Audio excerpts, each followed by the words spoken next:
Hello technical cloud viewers, स्वागत है आपका पाइथन सीरीज की इस वीडियो में। और इस वीडियो में हम लोग बात करेंगे अपने ऊप्स के कॉन्सेप्ट की, डेटा एब्स्ट्रैक्शन के बारे में।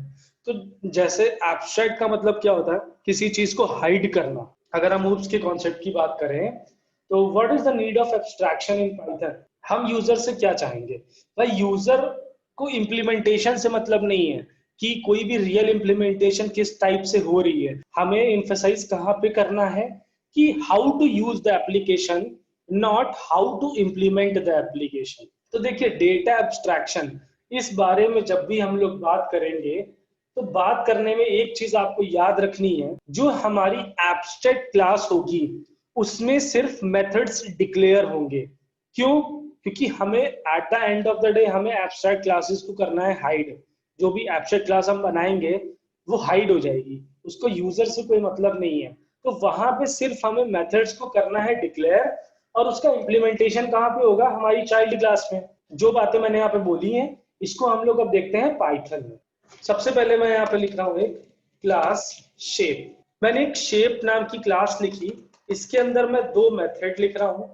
एरिया नाम का एक मेथड है और मैंने इसको एक एम्प्टी मेथड रखा है। एम्प्टी मेथड हम लोग कैसे रखते हैं? पास कीवर्ड के थ्रू। मैंने एक और दूसरा भी मेथड यहाँ पे लिखा हुआ है पेरीमीटर नाम से, और ये मेथड भी कैसा है हम लोगों का? Empty method. अब मैंने एक दूसरी क्लास बनाई स्क्वायर नाम से, और स्क्वायर नाम की क्लास में मैंने शेप को किया इनहेरिट, कि इसमें शेप क्लास इनहेरिट हो रही है। मतलब स्क्वायर हमारी कैसी है? एक चाइल्ड क्लास है। अब चाइल्ड क्लास के अंदर मैंने क्या बनाया? एक कंस्ट्रक्टर बनाया, और कंस्ट्रक्टर के अंदर मैंने क्या कहा कि भाई अगर मैं स्क्वायर दूंगा तो मुझे साइड भी चाहिए। तो मैंने बस क्या कहा, self dot side is equals to S, की साइड नाम का एक एट्रीब्यूट है। एट्रीब्यूट के अंदर जो भी एस में वैल्यू जा रही है वो आप रख दो। That's it. अब आप इसको इस तरह समझो। अभी हमारे पास एक एग्जांपल है। मैंने यहाँ पे क्या लिया, एक फादर लिया, और फादर के बाद एक हमारा सन है या चाइल्ड है, आप ये कह सकते हो। फादर ने एक बिजनेस को खड़ा किया और उस बिजनेस को दे दिया सन को। मतलब सन ने वो बिजनेस इनहेरिट किया।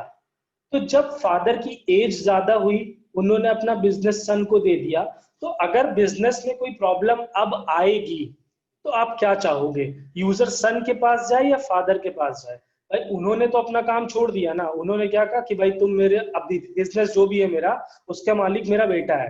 तो अब जो भी प्रॉब्लम्स होंगी वो ये देखेगा ना। कोई भी यूजर अगर आ रहा है तो वो सन के पास है, वो फादर के पास ना आए। तो यहाँ पे शेप हमारा जो है वो फादर है, और स्क्वायर हमारा क्या है? सन है। हमें करना क्या है? ऑब्जेक्ट बनाने से रोकना है। कौन सी क्लास का?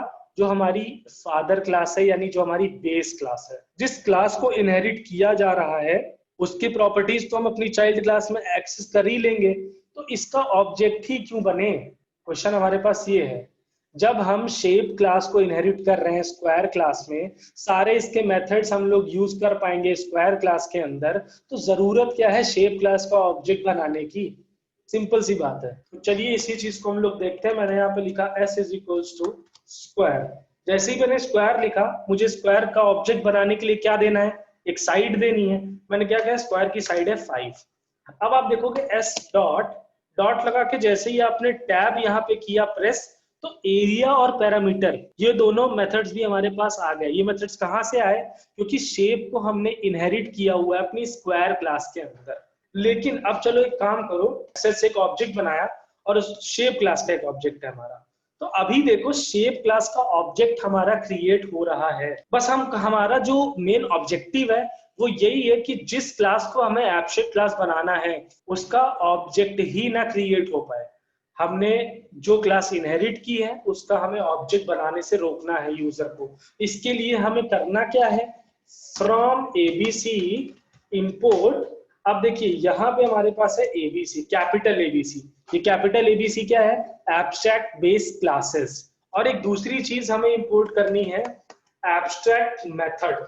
ये एब्स्ट्रैक्ट मेथड क्या है? ये एक डेकोरेटर है। याद है डेकोरेटर मैंने पढ़ा था? अगर किसी ने डेकोरेटर नहीं पढ़ा है तो वो मेरे चैनल पे जाके मेरी पाइथन की प्लेलिस्ट में डेकोरेटर्स को अच्छी तरह समझ सकता है। मैंने डेकोरेटर्स को बहुत अच्छी तरह समझाया हुआ है। अब देखिए, मुझे जिस क्लास को एब्स्ट्रैक्ट क्लास बनाना है, मेरी शेप क्लास को मुझे एब्स्ट्रैक्ट क्लास बनाना है, तो मैंने सब कुछ ऐसे ही रखा। मैंने यहाँ पे कॉपी किया बस शेप क्लास के अंदर मैंने क्या लिख दिया यहाँ पे ABC, यानी कि एब्स्ट्रैक्ट बेस्ड क्लास की जो भी प्रॉपर्टीज है वो मेरी शेप क्लास के अंदर आ गई।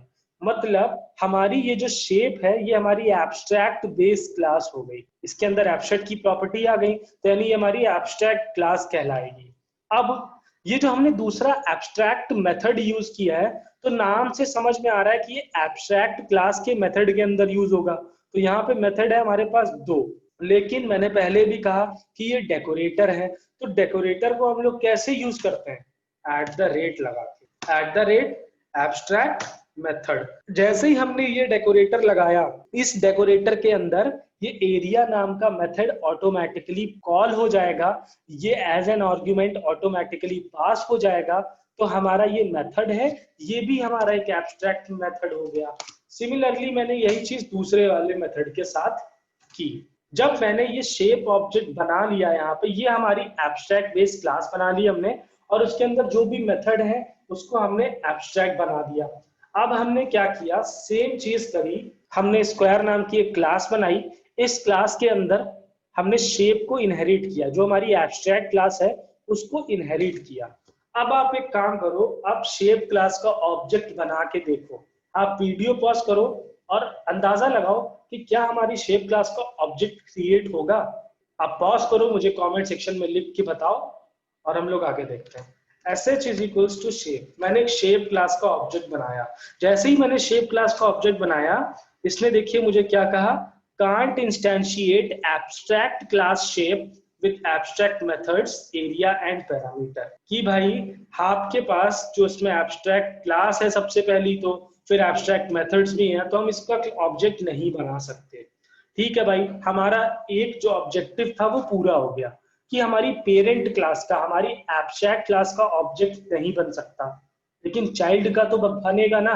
चलो हम लोग चाइल्ड में देखते हैं। S is equals to square, जैसे ही मैंने यहाँ पे लिखा स्क्वायर, स्क्वायर में इसको मैंने बनाया, तो इसने देखिए फिर क्या कहा कि भाई const instantiate abstract class square with abstract methods area and parameter. इसका मतलब ये है कि जब आपने एब्स्ट्रैक्ट क्लास को इनहेरिट किया है हमारी स्क्वायर क्लास में, तो इसके जो मेथड्स हैं, डिफाइन एरिया और डिफाइन पैरामीटर, इसको हमने बनाया है एब्स्ट्रैक्ट मेथड। तो ये एब्स्ट्रैक्ट मेथड के रूप में ही इनहेरिट हो रहे हैं। हमें करना क्या है, इन एब्स्ट्रैक्ट मेथड्स को हमें लिखना पड़ेगा दोबारा से। तो दोबारा से कैसे हम लोग लिखेंगे, चलिए हम लोग देखते हैं।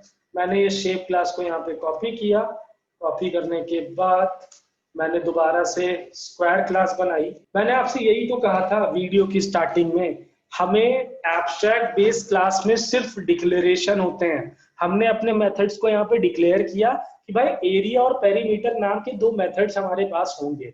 अब इस मेथड्स के अंदर इसका यूज क्या है, यूज हम लोग कहाँ देखेंगे, चाइल्ड क्लास में, यानी कि स्क्वायर क्लास में।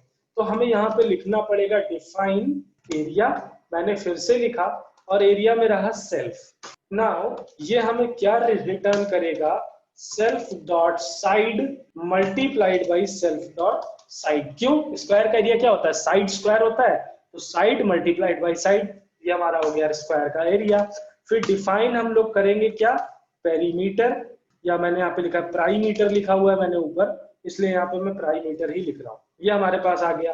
अब ये है सेल्फ, ये हमें क्या देगा, स्क्वायर का पेरीमीटर अगर किसी को याद हो तो होता है 4 multiplied by self dot side, 4 into side होता है। तो ये मैंने यहाँ पे दे दिया।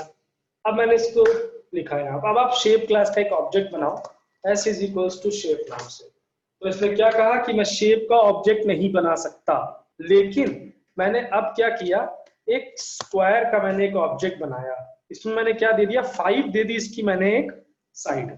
जैसे ही मैंने बना दिया कि इसका ऑब्जेक्ट हो गया क्रिएट, sh डॉट डॉट लगा के मैंने टैब दबाया कि जो भी स्क्वायर है मुझे इसका एरिया दिखाओ, तो इसने दिखा दिया 25। फिर sh डॉट पेरीमीटर दिखाओ, तो पेरीमीटर में क्या ये मेथड है, तो मेथड है मतलब फंक्शन है, तो मुझे यहाँ पे ब्रैकेट लगाना पड़ेगा। तो ये देखिए आ गया इसका पेरीमीटर।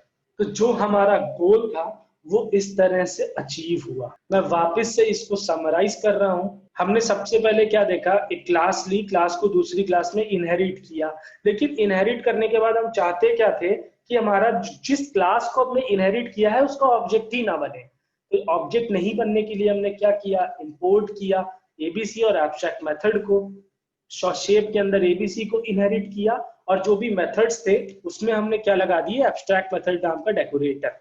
फिर हमने कोशिश की ऑब्जेक्ट बनाने की, लेकिन हमारा ऑब्जेक्टिव जो था वो तो हो गया कि हम शेप क्लास का ऑब्जेक्ट नहीं बना पाए, लेकिन एक प्रॉब्लम आ गई, हम लोग स्क्वायर क्लास का भी ऑब्जेक्ट नहीं बना पा रहे हैं। तो उसके लिए मैंने आपको पहले बताया था कि एब्स्ट्रैक्ट क्लासेस में हम लोग यूजर से हाइड करते हैं रियल इंप्लीमेंटेशन और फोकस करते हैं यूजर से कि वो किस तरह से यूज होगा। तो हमने क्या किया, ये जो पेरीमीटर है इसको हमने कहाँ इंप्लीमेंटेशन है, क्यों इंप्लीमेंटेशन है, इसका मतलब नहीं है।